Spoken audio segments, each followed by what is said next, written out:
भगवद गीता का श्लोक है दूसरे अध्याय का 68 नंबर श्लोक। भगवद गीता का श्लोक नंबर अध्याय सेकंड श्लोक नंबर 68।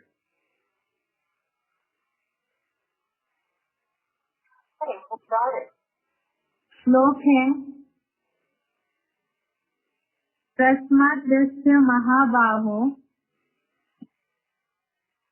निगृहीतानि सर्वशः इंद्रियाणि इंद्रियार्थेभ्यः तस्य प्रज्ञा प्रतिष्ठिता। श्लोक दोबारा। तस्मात् यस्य महाबाहो निगृहीतानि सर्वशः इंद्रियाणि इंद्रियार्थेभ्यः तस्य प्रज्ञा प्रतिष्ठिता। श्लोक का संधि विच्छेद है तस्मात् यस्य महाबाहो निगृहीतानि सर्वशः इंद्रियाणि इंद्रियार्थेभ्यः तस्य प्रज्ञा प्रतिष्ठिता। संधि विच्छेद दोबारा। तस्मात् यस्य महाबाहो निगृहीतानि सर्वशः इंद्रियाणि इंद्रियार्थेभ्यः तस्य प्रज्ञा प्रतिष्ठिता। शब्दों का अर्थ देखते हैं। महाबाहो अर्थात है लंबी भुजाओं वाले। तस्मात् अर्थात इसलिए। यस्य अर्थात जिसकी। इंद्रियाणि अर्थात इंद्रिया। इंद्रियार्थेभ्यः अर्थात इंद्रिया भोगों से। सर्वशः अर्थात सब प्रकार से। निगृहीतानि अर्थात रोक ली गई है। तस्य अर्थात उसकी। प्रज्ञा अर्थात बुद्धि। प्रतिष्ठिता अर्थात भली भांति स्थिर रहती है।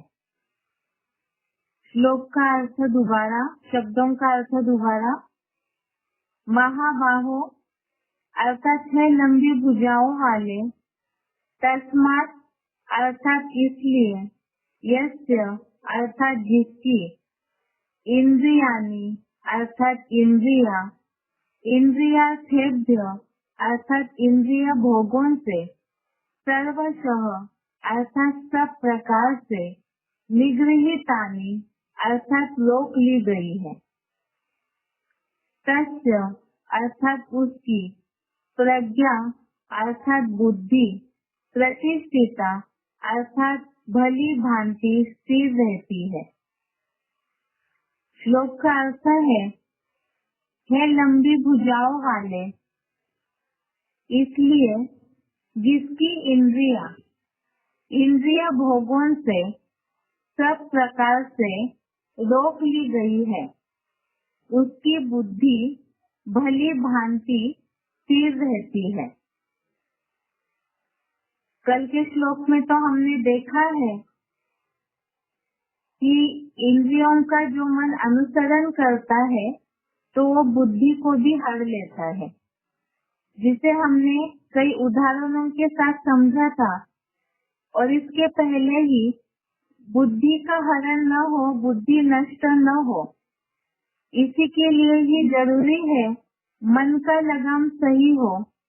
और मन का लगाम मन सही रहे, चंचलता न करे, इसके लिए जरूरी है कि इंद्रियों के ऊपर कंट्रोलिंग पावर होनी चाहिए। जिसके लिए कछुए का उदाहरण भी देखा था हमने कि कछुए के अंगों की तरह ही इंद्रियों को समेटने की कंट्रोलिंग पावर की आवश्यकता है। और न होने के कारण जिस तरह से मन अपनी चंचलता द्वारा बुद्धि को नष्ट कर देता है इंद्रिय सुख भोगने में, उसे हमने कल के श्लोक में समझा था। अभी एक बार क्लैरिफिकेशन सहित अर्थ देखते हैं इस श्लोक का। हे अष्टमूर्ति रूप संयोगी रूपी लंबी भुजाओं वाले, इसलिए जिसकी इंद्रिय भोगों से मन वचन कर्म द्वारा सब प्रकार विकारों से रोक ली गई है, उस संयमित मन वाले ज्ञानी और सहज राजयोगी की बुद्धि भली भांति ज्योति बिंदु आत्मस्तार में स्थिर रहती है। एक बार दोबारा देखिए क्लैरिफिकेशन सहित अर्थ।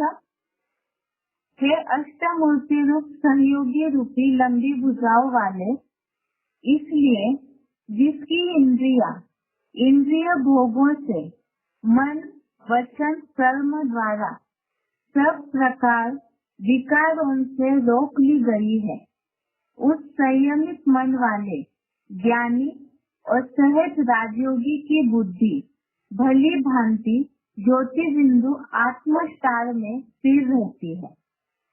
अर्थात ही देहभान से ही विकार निर्माण होते हैं और इंद्रियों के द्वारा ही विपरीत कर्म किए जाते हैं, इंद्रिय सुख भोगे जाते हैं। इसीलिए ही बताया जिसकी इंद्रिय भोगों से मनसा वाचा और कर्मणा, अर्थात वाचा में भी गलत वाचा न हो, बोल न हो, मन में भी गलत संकल्प न हो, और फिर प्रैक्टिकल कर्मेंद्रियों के द्वारा भी इंद्रिय सुख भोगते हैं तो उसमें भी कंट्रोलिंग पावर हो। जैसे कोई गाड़ी पर अगर समय पर ब्रेक लगाया जाता है तो एक्सीडेंट होने से बच जाते हैं। इसी तरह से विकर्म न हो, पाप कर्म न हो, बुद्धि नष्ट न हो, जिससे ही जो भी संस्कार या कर्म या दुखी जीवन की शुरुआत होती है, तो ऐसे न हो, इसके लिए ही इंद्रियों को इंद्रिय भोगों से सब प्रकार के विकारों से रोक ली गई, अर्थात कंट्रोलिंग पावर समय पे जो ब्रेक लगा सकते हैं अपनी इंद्रियों पर, तो ऐसे जो संयमित मन वाले ज्ञानी और सहज राजयोगी, ज्ञानी के लिए हमने बेसिक कोर्स में भी समझा था कि बुद्धि नष्ट होने से ही पाप कर्म ज्यादा होते हैं। बुद्धि तामसी होने के कारण ही पापी विकारी बन गया है मनुष्य। तो बुद्धि को स्थिर करने के लिए संयमित मन चाहिए, जिसके लिए हमने बेसिक कोर्स में गीता का एक शब्द समझा था, ज्ञान निर्धूत कल्मषा। और योगी के लिए तो जानते ही है कि राजयोगी जो है वो जो संयमित मन वाला होगा, आत्मा में संतुष्ट होता है, ऐसे जिनकी दिल और दिमाग का बैलेंस है। तो ऐसे जो ज्ञानी और सहज राजयोगी है, उनकी बुद्धि भली भांति ज्योति बिंदु आत्मस्तार में स्थिर रहती है। यह आज के श्लोक का अर्थ है। इसका सार हमने कल के श्लोक में ही समझा था। और आज दुनिया में जो भी लोग परेशान है, मानसिक तनाव में है, मन जिनका बहुत चंचल है, मन बेचैन रहता है, बहुत सारे संकल्प चलाता है, तभी डिप्रेशन का प्रॉब्लम, मेंटल स्ट्रेस, ये सारी बातें निर्माण होती है। इसीलिए हम बाहर वालों को भी इस बात को समझा सकते हैं, तनाव का मूल कारण है इंद्रियों को लूट छोड़ना।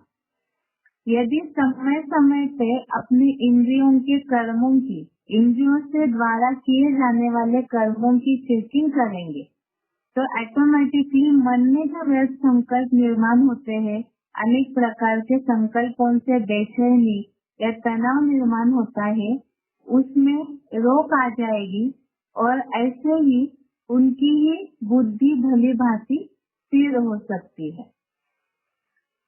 आज के श्लोक का अर्थ है ये। कल के कुछ सिलेक्टेड पॉइंट्स, अगस्त्य के पॉइंट्स भी बाकी है। कल का और आज का श्लोक दोनों के अर्थों में भावार्थ में साम्यता है। इसीलिए एक बार इस श्लोक का उच्चारण सुनते हैं, फिर आगे के पॉइंट और सिलेक्टर क्लिक।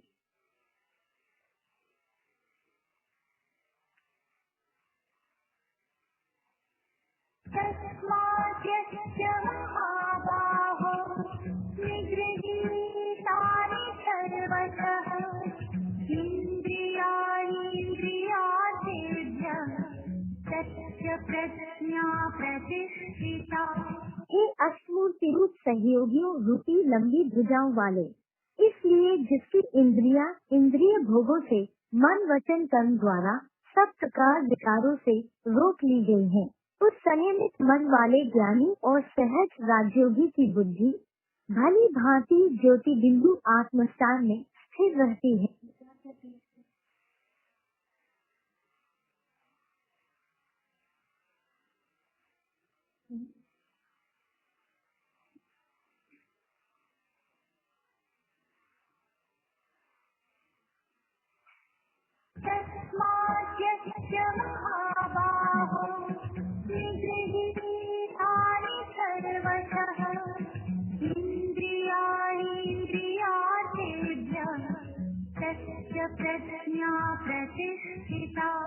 हे अष्टमूर्ति रूप सहयोगियों रूपी लंबी भुजाओं वाले, इसलिए जिसकी इंद्रियां इंद्रिय भोगों से मन वचन कर्म द्वारा सब प्रकार विकारों से रोक ली गई है, उस संयमित मन वाले ज्ञानी और सहज राजयोगी की बुद्धि भली भांति ज्योति बिंदु आत्मस्थान में स्थिर रहती है।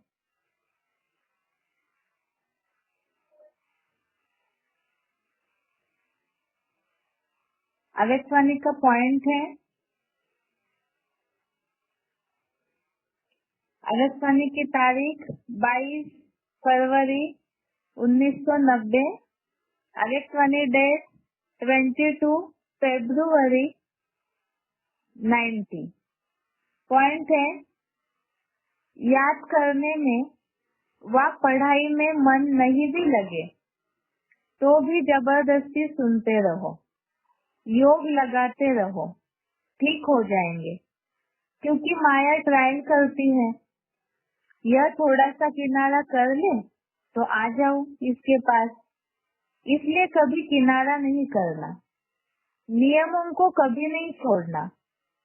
अपनी पढ़ाई, अमृत वेला, सेवा, जो भी दिनचर्या बनी हुई है उसमें मन नहीं भी लगे, लेकिन दिनचर्या में कुछ मिस नहीं करो। भारत में कहते हैं जितना कायदा उतना फायदा। तो यह जो कायदे बने हुए हैं, नियम बने हुए हैं, उसको कभी भी मिस नहीं करना। देखो, आपके भक्त अभी तक आपका नियम पालन कर रहे हैं, चाहे मंदिर में मन नहीं भी लगे तो भी जाएंगे जरूर। यह किससे सीखे? आप लोगों ने सिखाया ना।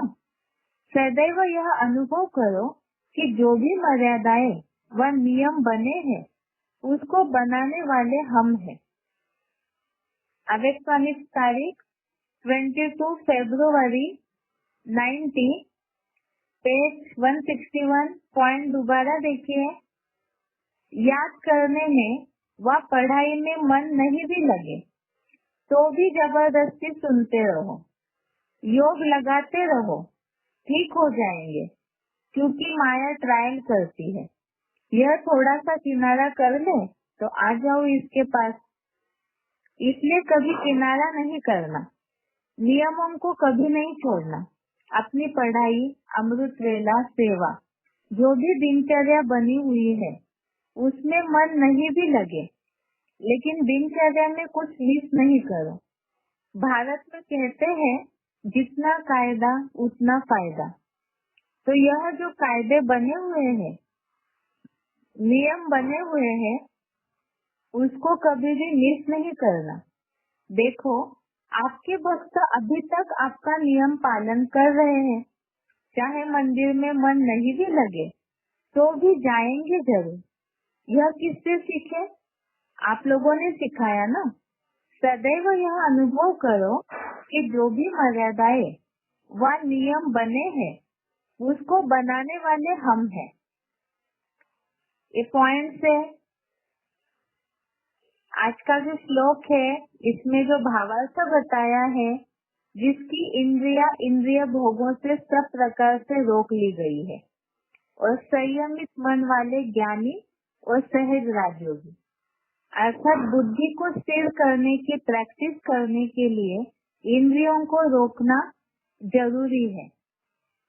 इसी तरह से यहाँ ये पॉइंट में बताया है कि पढ़ाई में मन नहीं लगता है जबरदस्ती, तो भी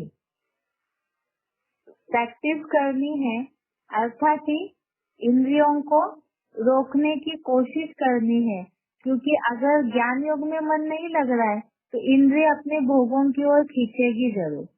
इसीलिए इस तरह से सब प्रकार से इंद्रियों को रोकने की कोशिश करेंगे तो जितना कायदा उतना फायदा, अर्थात प्रैक्टिस होते होते अपने आप ही बुद्धि स्थिर होने की प्रैक्टिस हो जाएगी।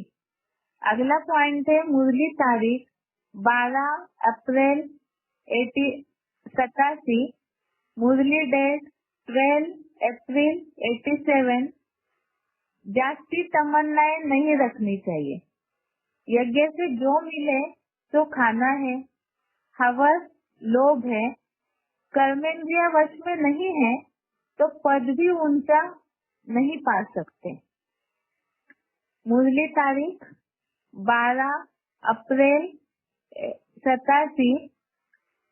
जास्ती तमन्नाएं नहीं रखनी चाहिए। यज्ञ से जो मिले तो खाना है, हवस लोभ है, कर्मेंद्रिय वश में नहीं है तो पद भी ऊंचा नहीं पा सकते। इसमें भी बताया अगर इंद्रिय भोगों में ही लगे रहेंगे, अर्थात कर्मेंद्रिय वश में नहीं रखते हैं, तो ऊंच पद नहीं मिल सकता है। तो यहाँ तो खास खाने के लिए बताया, अर्थात जीभ की कंट्रोलिंग के लिए, और कर्मेंद्रियों के लिए भी बताया कि उसे रोकना है। आगे का पॉइंट है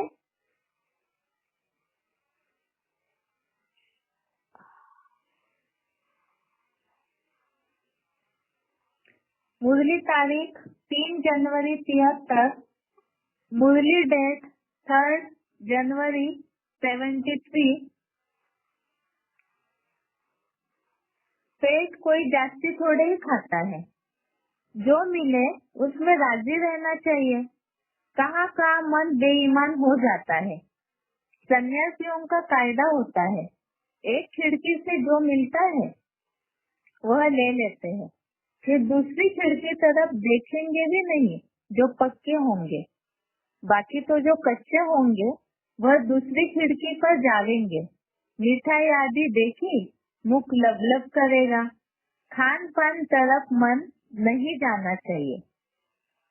मुरली तारीख 3 जनवरी 1973। पॉइंट दोबारा देखते हैं। पेट कोई जास्ती थोड़े ही खाता है, जो मिले उसमें राजी रहना चाहिए। कहाँ कहाँ मन बेईमान हो जाता है। सन्यासियों का कायदा होता है, एक खिड़की से जो मिलता है वह ले लेते हैं, फिर दूसरी खिड़की तरफ देखेंगे भी नहीं जो पक्के होंगे, बाकी तो जो कच्चे होंगे वह दूसरी खिड़की पर जावेंगे। मिठाई आदि देखी मुख लबलब करेगा। खान पान तरफ मन नहीं जाना चाहिए। इसमें खास बताया, जैसे शिव बाबा बोलते हैं कि हमें भी बुराइयों का संन्यास करना है, सन्यासियों की तरह जंगल में जाने की बात नहीं है। तो यहाँ पर भी खान पान के लिए ही बताया, कंट्रोलिंग पावर होनी चाहिए, और उसी के लिए सन्यासियों का उदाहरण दिया है। आगे का पॉइंट है मुरली तारीख 10 मार्च 1987, मुरली डेट 10 मार्च 87। यज्ञ से जो कुछ मिले वह स्वीकार करना है। बाबा अनुभवी है, भल कितना भी बड़ा जोहरी था। कहा आश्रम में जाएंगे तो आश्रम के नियमों पर पूरा चलेंगे। वहाँ ऐसे नहीं मांगा जाता कि हमको फलानी चीज दो। बड़ा रॉयल्टी से भोजन खाया जाता है। जो सबको मिलता है वही खाया जाता है, इस ईश्वरीय आश्रम में तो बड़ी शांति चाहिए। पॉइंट दोबारा, मुरली तारीख 10 मार्च 1987। यज्ञ से जो कुछ मिले वह स्वीकार करना है। बाबा अनुभवी है, भल कितना भी बड़ा जौहरी था। कहा आश्रम में जाएंगे तो आश्रम के नियमों पर पूरा चलेंगे। वह ऐसे नहीं मांगा जाता कि हमको फलानी चीज दो। बड़ा रॉयल्टी से भोजन खाया जाता है। जो सबको मिलता है वही खाया जाता है। इस ईश्वरीय आश्रम में तो बड़ी शांति चाहिए। जिन बच्चों को अपना कल्याण, इस पॉइंट से हमने इस बात को समझा, जैसे यहाँ तो साइलेंस के लिए खास बताया, अर्थात वाचा के लिए जो बताया है, मनसा वाचा कर्मणा द्वारा सब प्रकार से इंद्रियां रोकी हुई है। तो यहाँ शांति की बात आई। दूसरा, नियमों पर चलने की बात। तो ब्राह्मणों के लिए जो भी नियम मुरलियों में बताए हैं, तो उस अनुसार चलेंगे तो उससे ही सहज सहज ही इंद्रियों में कंट्रोलिंग पावर आएगी। अगला पॉइंट है मुरली तारीख 5 मई 1985, मुरली डेट 5 मई 85। जिन बच्चों को अपना कल्याण करने का ख्याल रहता है उनकी निशानी क्या होगी? उत्तर, वह हर प्रकार की पूरी परहेज करते रहेंगे। उनका खान पान बड़ा सात्विक होगा। बाबा बच्चों के कल्याण के लिए कितना समझाते हैं। सब प्रकार की परहेज चाहिए, जान चाहिए। हमारा खान पान ऐसा तो नहीं, लोभी तो नहीं हो। माया चक्र लगाकर उल्टा सुल्टा काम कराती रहेगी जब तक कर्मातीत अवस्था नहीं है। मुरली तारीख 5 मई 1985। पॉइंट दोबारा देखते हैं। जिन बच्चों को अपना कल्याण करने का ख्याल रहता है उनकी निशानी क्या होगी? उत्तर, वह हर प्रकार की पूरी परहेज करते रहेंगे। उनका खान पान बड़ा सात्विक होगा। बाबा बच्चों के कल्याण के लिए कितना समझाते हैं। सब प्रकार की परहेज चाहिए, जान चाहिए। हमारा खान पान ऐसा तो नहीं, लोभी तो नहीं हो। माया चक्र लगाकर उल्टा सुल्टा काम कराती रहेगी जब तक कर्मातीत अवस्था नहीं है। इसमें भी खास बात बताई है खान पान के लिए। और कर्मातीत अवस्था नहीं बनी है तब तक कुछ न कुछ इंद्रिया अपनी तरफ खींचेगी, जिसे बोला है माया उल्टा चक्र लगाती है। तो ज्ञान योग के द्वारा ही इन बातों को कंट्रोल करने की प्रैक्टिस करनी है, जिसके लिए बताया पूरी परहेज करते रहेंगे। आगे का पॉइंट देखते हैं।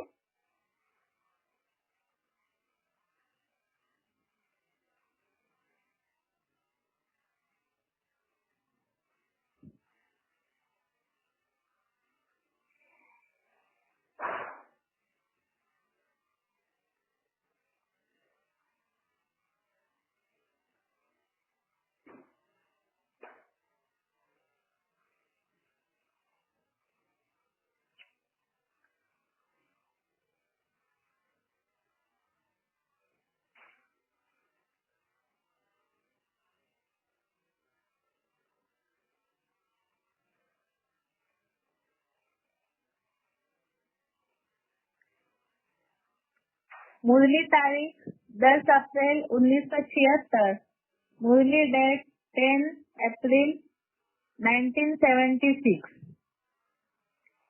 तुमको भी बहुत अनासक्त रहना चाहिए। देह अभिमान तोड़ना है। फुल वायल की साड़ी पहनेगी तो फट देह अभिमान आ जाएगा। मैं आत्मा हूँ यह भूल जाएगा। इस समय तुम हो ही वनवास में। वनवास और वानप्रस्थ एक बात है। शरीर ही छोड़ना है तो साड़ी नहीं छोड़ेंगी क्या? हल्की साड़ी मिलती तो दिल ही छोटी पड़ जाती है। इसमें तो खुशी होनी चाहिए। तो अच्छा हुआ जो हल्का वस्त्र मिला। अच्छी चीज को तो संभालना पड़ता है। यह छोटी छोटी बातें भी अटक डालती है। मंजिल बहुत बड़ी है। मुरली तारीख 10 अप्रैल 1976। पॉइंट दोबारा, तुमको भी बहुत अनासक्त रहना चाहिए। देह अभिमान तोड़ना है। फुल वायल की साड़ी पहनेगी तो फट देह अभिमान आ जाएगा। मैं आत्मा हूँ यह भूल जाएगा। इस समय तुम हो ही वनवास में। वनवास और वानप्रस्थ एक बात है। शरीर ही छोड़ना है तो साड़ी नहीं छोड़ेंगी क्या? हल्की साड़ी मिलती तो दिल ही छोटी पड़ जाती है। इसमें तो खुशी होनी चाहिए। तो अच्छा हुआ जो हल्का वस्त्र मिला। अच्छी चीज को तो संभालना पड़ता है। यह छोटी छोटी बातें भी अटक डालती है। मंजिल बहुत बड़ी है। इस पॉइंट में खास कर्मों के हिसाब से वस्त्रों के लिए बताया है, क्योंकि इससे देहभान आता है। अर्थात बुद्धि फिर मन के संकल्प फिर या तो देह की सुंदरता के प्रति जाएंगे या तो वस्त्र के प्रति जाएंगे। तो ये भी देहभान बढ़ेगा तो आत्मा में बुद्धि नहीं जाएगी। इसीलिए बताया, यहाँ तो वस्त्र का एग्जाम्पल दिया। ऐसी छोटे छोटे जो भी देह के पदार्थ है वो पुरुषार्थ में अटक डालते हैं, विघ्न डालते हैं। इसलिए बताया इन सब बातों से अनासक्त रहना है, तब ही बुद्धि स्थिर हो सकती है। अगला पॉइंट है मुरली तारीख 26 जून 1994। मुरली डेट 26 जून 94। चोरी की, देह अभिमान आया तो रिजल्ट क्या होगी? पद भ्रष्ट हो जाएगा। कुछ न कुछ उठा लेते हैं। कहते हैं कक का चोर तो लक का चोर। यज्ञ में तो ऐसा काम भी नहीं करना है। आदत पड़ जाती है तो फिर कभी छूटती नहीं है। कितना माथा मारते हैं। मुरली तारीख 26 जून 1994। चोरी की, देह अभिमान आया तो रिजल्ट क्या होगी? पद भ्रष्ट हो जाएगा। कुछ न कुछ उठा लेते हैं। कहते हैं कक का चोर तो लक का चोर। यज्ञ में तो ऐसा काम भी नहीं करना है। आदत पड़ जाती है तो फिर कभी छूटती नहीं है। कितना माथा मारते हैं। आगे का पॉइंट है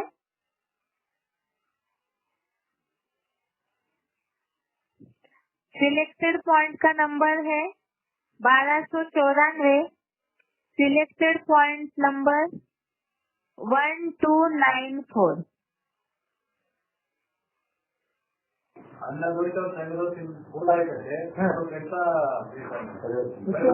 अन्न दोष से और संग दोष से कैसे बचना चाहिए? तो नियम बताए हुए हैं कि अन्न दोष से बचने के लिए एक तो अपना कमाया, मेहनत का कमाया हुआ खाना खाना है। किसी का भीख मांगा हुआ लेना ही नहीं है।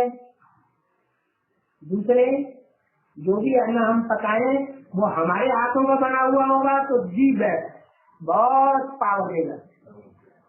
और भिखारी लोग बनाएंगे तो संग का रंग जरूर लगेगा। और अच्छा भोजन लेंगे, सात्विक भोजन, तो वो भी हमारी बुद्धि को सात्विक बनाएगा। और अगर ऐसा भोजन लिया जो काम विकार को बढ़ाने वाला है, जैसे प्याज लहसुन वगैरह बताया, तो बुद्धि जरूर खराब होगी। शराब का उपयोग करेंगे, मांस मदिरा का उपयोग करेंगे तो बुद्धि जानवर जैसी बनेगी ना। जैसा अन्न वैसा मन। जानवरों का गोश्त खाएंगे, जानवरों का खून पिएंगे तो बुद्धि कैसी बनेगी? जानवर जैसी बुद्धि बन जाएगी। तो समुद्रों की भी बात, जिनके साथ रहने से अवस्था नीचे गिर जाती हो उनका बुद्धि से बिल्कुल संग बिल्कुल नहीं कर सकती। जैसे रहते हुए नहीं रह रहे। उनको देखते हुए जैसे नहीं देखते, उनकी बातें सुनते हुए भी जैसे नहीं सुनते।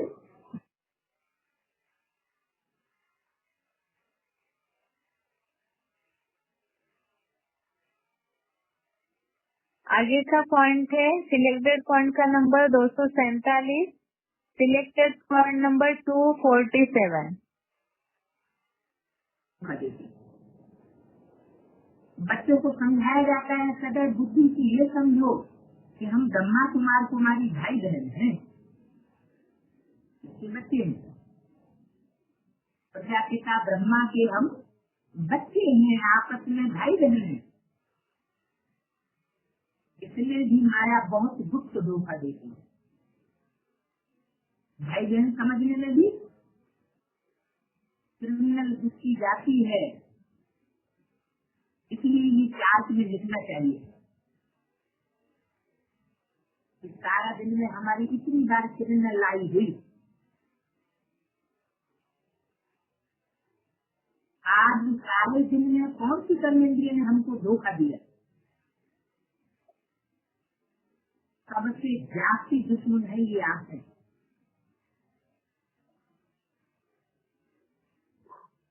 जो जाती दुश्मन हो उसको क्या करना चाहिए, क्या कोशिश करनी चाहिए, उसको जाति कंट्रोल में रखने की कोशिश करनी चाहिए। ये लिखना चाहिए फलानी को देखा हमारी दृष्टि गई। सूरदास का भी मिसाल है ना, अपनी आंखें निकाल दो।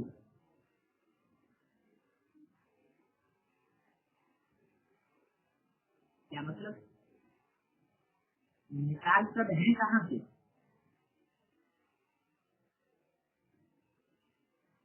सूरदास ने अपनी आंखें निकाल ली,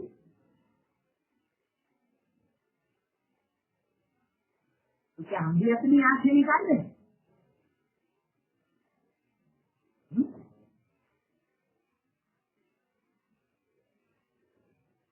आंख निकालने की बात नहीं है। ऐसे भी नहीं कि किसी से बात करते हैं तो उसकी पेट की तरफ देखेंगे, इतना भी शायर नहीं बनना है। लेकिन क्या करना है, देखते हुए भी न देखना। हम अपने आप को आत्मिक दृष्टि में रखकर आत्मा को देखते हैं। अगर किसी से बात करनी पड़ती भी है तो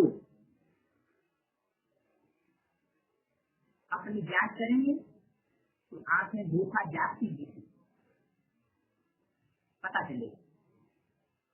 मन सर्विस भी करते हैं परंतु आंखें बहुत धोखा देती है।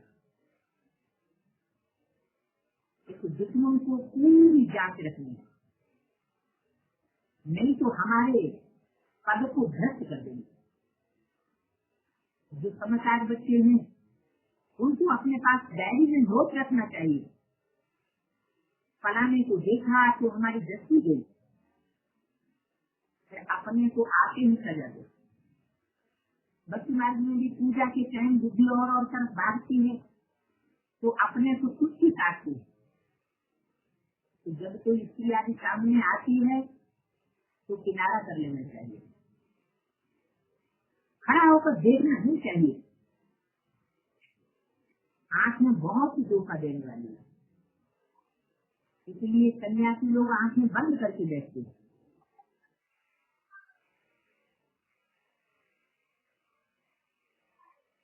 आगे का पॉइंट है सिलेक्टेड पॉइंट का नंबर 812, सिलेक्टेड पॉइंट नंबर 812।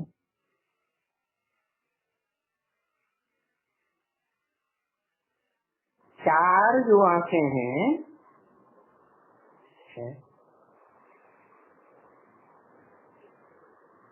इनकी टेव है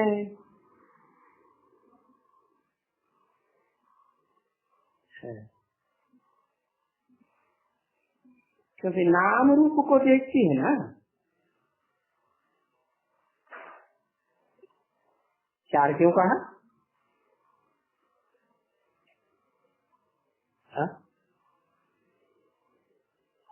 यही आप तीन हुई, जो स्थूल आंख है ज्ञान की आंख तो 4 की ही तो हुई।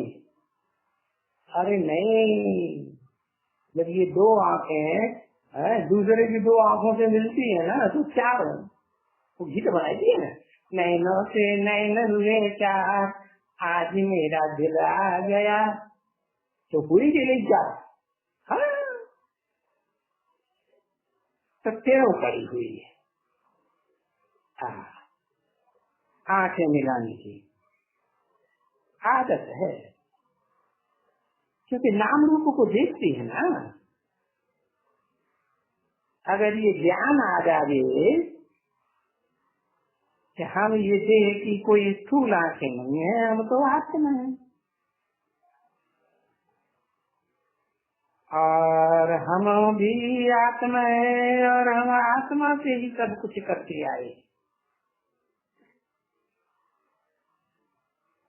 अभी हमको आत्माओं को अपने बाप का परिचय देना है। ये सिर्फ बुद्धि में, मगज में पूरी बात आ जाए, और दूसरा जो है वो चंचलता आंखों की छोड़ देगा।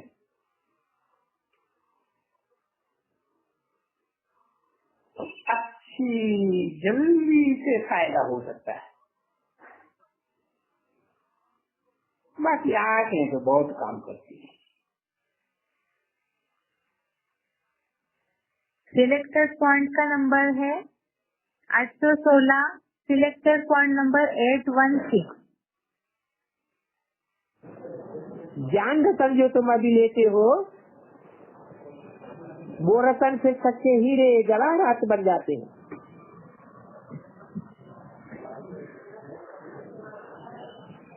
अर्थात ये ज्ञान रतन ही तुम्हारे सच्चे मोती हीरे बन जाएंगे। ये माला कोई हीरे जवाहरातों की नहीं है, इन रत्नों की ही माला है। मनुष्य लोग वो रत्न समझ लेते हैं, फिर अंगों में पहन लेते हैं,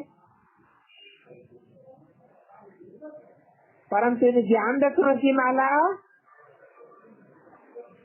इसका पुरुषोत्तम संगम विभूति ही पड़ती है। और ये रतन तुमको 21 जन्म के लिए माला माल बनाए देती है।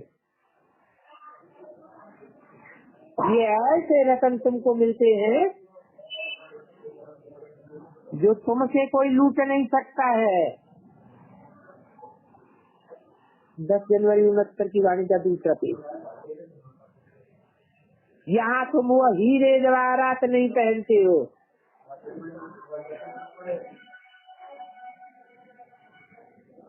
और यहाँ अगर पहनेंगे भी तो झट कोई लूट लेगा।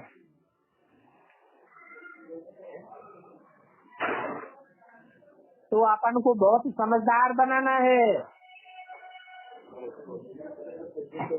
ये समझ है तो फिर पहनते रहते हैं।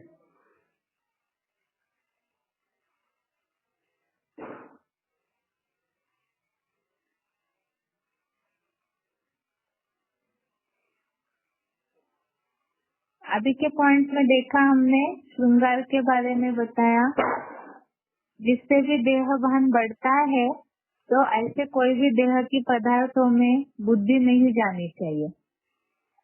तो स्थिर बुद्धि होने के सारे श्लोकों में खास तो है देह भान, और देह भान इंद्रियों के द्वारा प्रकट होता है। तो इसीलिए ऐसी सब चीजों पे नियंत्रण होना चाहिए, जिससे कि इंद्रिया जो है वो चंचलता करके या ऐसे कर्म करके मन की चंचलता बढ़े। ऐसे जो भी बातें हैं, धारणाएं हैं, उस पे कंट्रोल होना चाहिए। ये आज के श्लोक का अर्थ हो गया। अभी इस हफ्ते के श्लोक की रिवीजन देखते हैं संडे टेस्ट के हिसाब से। पहला श्लोक है दूसरे अध्याय का 63 नंबर श्लोक, अध्याय सेकंड, श्लोक नंबर 63। श्लोक है, क्रोधात् भवति सम्मोह, सम्मोहात् स्मृति विभ्रमः, स्मृति भ्रंशात् बुद्धिनाशो, बुद्धिनाशात् प्रणश्यति।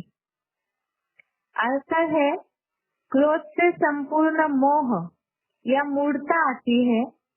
भरपूर मूढ़ता से जर्जरीभूत बुद्धि द्वारा स्मृति नाश होता है। स्मृति के भ्रष्ट होने से परख या निर्णय शक्ति रूपा समझ शक्ति अर्थात बुद्धि नष्ट होती है, और बुद्धि नष्ट होने से धर्म पर अनिश्चय रूपी मृत्यु होती है। इसके पहले का श्लोक से ही ये मिला हुआ श्लोक है, जिसमें ये बात आई थी कि ज्यादा आसक्ति से कामनाएं निर्माण होती है। कामनाओं की पूर्ति न होने से क्रोध आता है, और ऐसा अनियंत्रित क्रोध जो है वो संपूर्ण मोह या मूढ़ता लाता है। अर्थात ऐसी मूढ़ता, क्रोध से बुद्धि का जो नाश होता है बोला है, तो मूढ़ता आती है जिसे मूर्खपना कहते हैं लोग। अर्थात ऐसी स्थिति हो जाती है जर्जरीभूत होने के कारण, जिसके लिए बताया कि स्मृति का नाश होता है। लोग जिसे दुनिया में कहते हैं गुस्सा आता है तो सब कुछ भूल जाता है, समझ नहीं आता है क्या करना है क्या नहीं करना है। तो यह भावार्थ में बताया स्मृति का नाश होता है, और ऐसे स्मृति के भ्रष्ट होने से बुद्धि नष्ट होती है। बुद्धि अर्थात निर्णय शक्ति, परख शक्ति और समझ शक्ति नष्ट होती है, और ऐसे नष्ट होने से ही अनिश्चय रूपी मृत्यु होती है।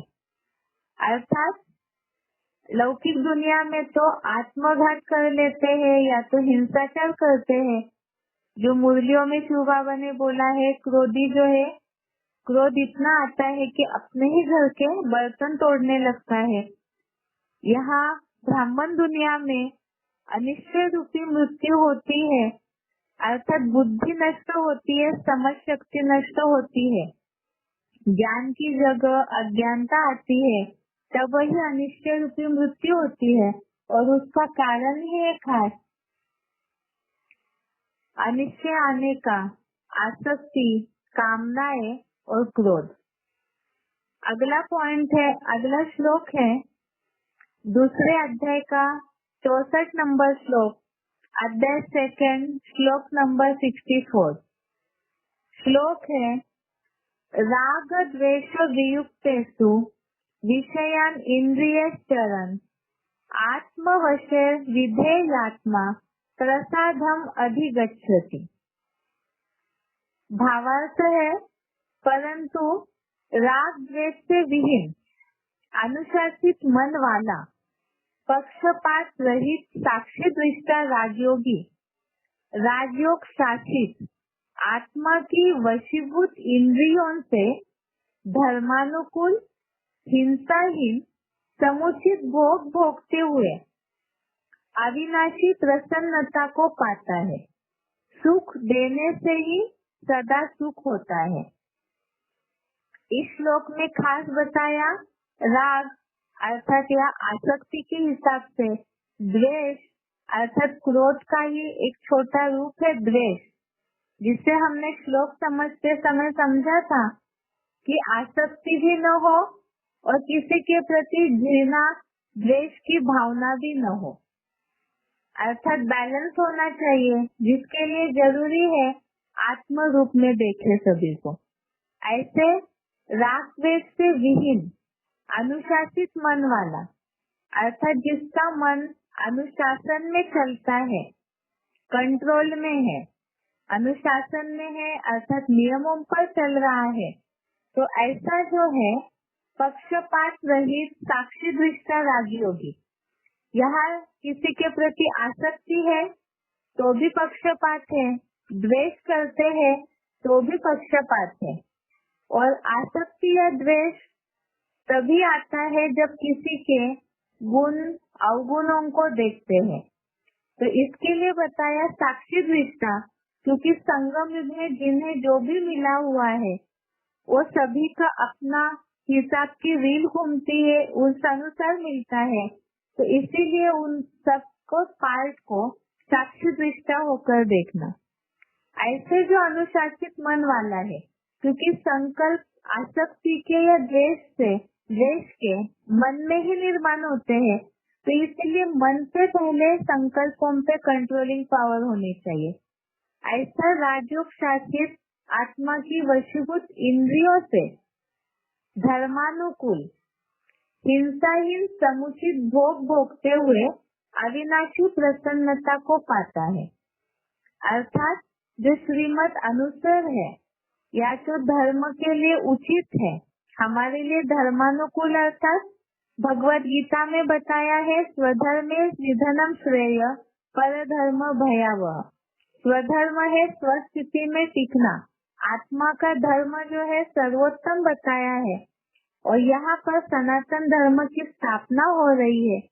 उस कायदे के अनुसार जो कुछ भी कर्मों के लिए, सुख भोगने के लिए आत्मिक स्थिति में रह करके जो कर्मों के नियम बने हुए ऐसे जो चलते हैं, तो वो स्वतः ही प्रसन्नता को पाता है। क्योंकि इसके पहले हमने देखा है आत्मन्नेव च संतुष्ट तस्य कार्यम न विद्यते, अर्थात जो आत्मिक स्थिति में और परमार्थ में ही संतुष्ट रहता है, ऐसा संतुष्टता वाला ही सततम योगी है और वो स्वतः ही प्रसन्नता को पाता है। हिंसाहीन समुचित भोग भोगते हुए, अर्थात कोई भी इंद्रिय से हिंसा न करना, जिसके लिए बताया है सुख देने से ही सुख होता है। अर्थात वाइब्रेशन से किसी के प्रति व्यर्थ संकल्प चला के जो वृत्ति बनती है, उससे वाचा से जो बोला है मुरलियों में शिव बाबा ने लाल लाल आंखें करके किसी को देखते हैं, या तो एडवांस कोर्स में जिस तरह से बताया है मुरली में भी बात आती है नयन कटारी बनाम काम कटारी, और गीता में खास तो कामेशु क्रोधेशु ये हिंसा के रूप बताए हुए हैं। तो ऐसे हिंसा को त्याग करके जो रहते हैं, सूक्ष्म हिंसा से भी परे रहते हैं, तो ऐसे प्रसन्नता को पाते हैं। ऐसे ही सुख देते हैं तो सदा उन्हें सुख मिलेगा। जो सुखी होगा वो प्रसन्न भी होगा।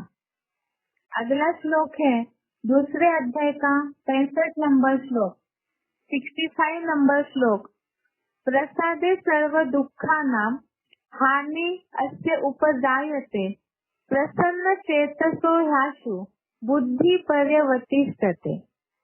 अर्थात प्रसन्नता से इस योगी के जन्म जरादि सब दुखों का नाश हो जाता है, क्योंकि प्रसन्न चित्त की बुद्धि शीघ्र अच्छे से आत्मा में स्थिर होती है। अर्थात जो बताया कि खुशी जैसी कोई खुराक नहीं है, तो जो प्रसन्न रहते हैं वो स्वतः ही उनके दुखों का नाश होता है। और जो प्रसन्न चित्त होंगे, क्योंकि दुखी होते हैं, कभी सुखी होते हैं, ऊपर नीचे होते हैं, तो बुद्धि का कांटा स्थिर नहीं है, तो आत्मा में स्थिर कैसे होंगे, तो खुश भी नहीं रह सकते। इसीलिए बताया ऊपर जो स्थिर बुद्धि की निशानियां है, अगर उस अनुसार जीवन में धारणा करते हैं तो ऐसे प्रसन्न चित्त बुद्धि जो है वो आत्मा में, आत्मस्कार में जल्दी स्थिर हो जाते हैं।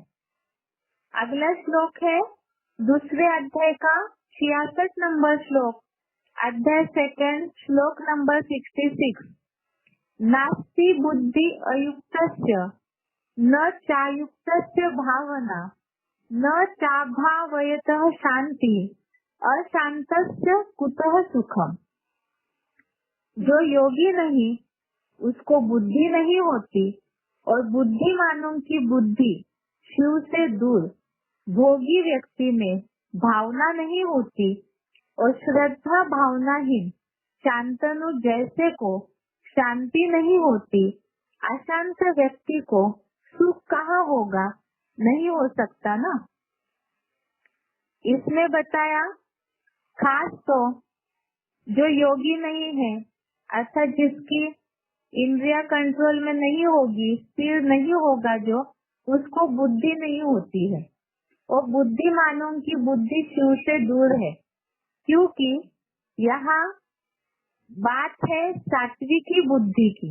बुद्धि अर्थात विचार करने की, निर्णय करने की शक्ति आज दुनिया में बहुतों में है, लेकिन भगवत गीता के आधार से तामसी बुद्धि को बुद्धि नहीं कहा जाता जो विनाशी बुद्धि हो, जो नवनिर्माण करे, नई सृष्टि, नए संकल्प हो, जिनके शुद्ध संकल्प हो।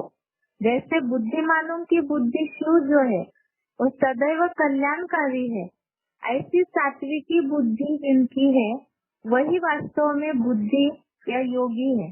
अर्थात जो योगी नहीं है माना भोगी है, तो वो शिव से दूर है, क्योंकि उनका बुद्धियोग परमात्मा से जुड़ा हुआ नहीं होता है। तो ऐसे जो भोगी होंगे, जो योगी नहीं है इसका मतलब भोगी है, और जो भोगी है उनमें भावना नहीं होती है, और श्रद्धा भावनाहीन को शांति नहीं होती है। जो भोगी है अर्थात इंद्रिय सुख भोगने में ही, दुनियावी सुख भोगने में, देह के पदार्थों में ही जिनकी बुद्धि लगी हुई है, उनमें भावना नहीं होती। वास्तव में शांति मन की होती है, जो दुनिया में कहते हैं मन की शांति नहीं है। और साथ में ही भावनाएं या श्रद्धा भी मन के विचारों में पहले निर्माण होती है। अर्थात जो भोगी है उसमें भावना श्रद्धा नहीं है, ऐसे बोला है। इसका मतलब क्या? मन तो सभी के पास है और फिर उनमें श्रद्धा भावना नहीं है, तो जो दुनिया में भक्ति आडंबर किए जा रहे हैं उसका मतलब, भावनाहीन का मतलब, श्रद्धाहीन का मतलब, कोई एक जगह आज दुनिया में किसी की भी श्रद्धा टिकी हुई नहीं है। कलयुग के अंत में सबके मन के संकल्प हर जगह माथा टेकते रहते हैं, तो उसे श्रद्धा नहीं कहा जाएगा, भावना नहीं कहा जाएगा, क्योंकि एक जगह श्रद्धा भावना टिकी नहीं है, इसीलिए उन्हें श्रद्धाहीन भावनाहीन कहा है। और ऐसे जहाँ अनेक जगह पे श्रद्धा भावना लगी रहेगी, तो मन के संकल्प अनेक जगह बिखरे हुए होंगे, तो उन्हें शांति कहाँ से होगी? और जहाँ शांति नहीं है उन्हें सुख भी नहीं होगा, क्योंकि शांति में ही सुख समाया हुआ है, जिसके लिए हमने श्लोक समझते समय समझा था। शांति के लिए जरूरी है कि पहले सुख के पहले भी जरूरी है शांति। जैसे किसी का हाथ आग में जल रहा है और रसगुल्ला दिया जाए तो पहले आग से जलता हुआ हाथ हटाएगा, तो इसी तरह से ही यहाँ पर मन की भावना और श्रद्धा एक जगह टिकनी जरूरी है। जब इस तरह से मन एक जगह टिक जाएगा, शांत हो जाएगा, तब ही सुख की अनुभूति हो सकती है। इसलिए खास जरूरी है दिल और दिमाग का बैलेंस होना चाहिए। अगला श्लोक है दूसरे अध्याय का 67 नंबर श्लोक, अध्याय सेकंड, श्लोक नंबर 67। श्लोक है इंद्रियाणाम हि चरताम यत् मनो अनुविधीयते तत् अस्य हरति प्रज्ञाम वायु नाव निवाम्भसी। अर्थात जो चंचल मन दैहिक भोगों में विचरण करती हुई कोई भी ज्ञान या कर्म इंद्रियों का अनुसरण करता है, वह मन तीव्र गति से बहती वायु द्वारा पानी में तैरती हल्की नाव की तरह इस भोगी का बेलगाम दौड़ता अश्वरूप मन बुद्धि को हर लेता है।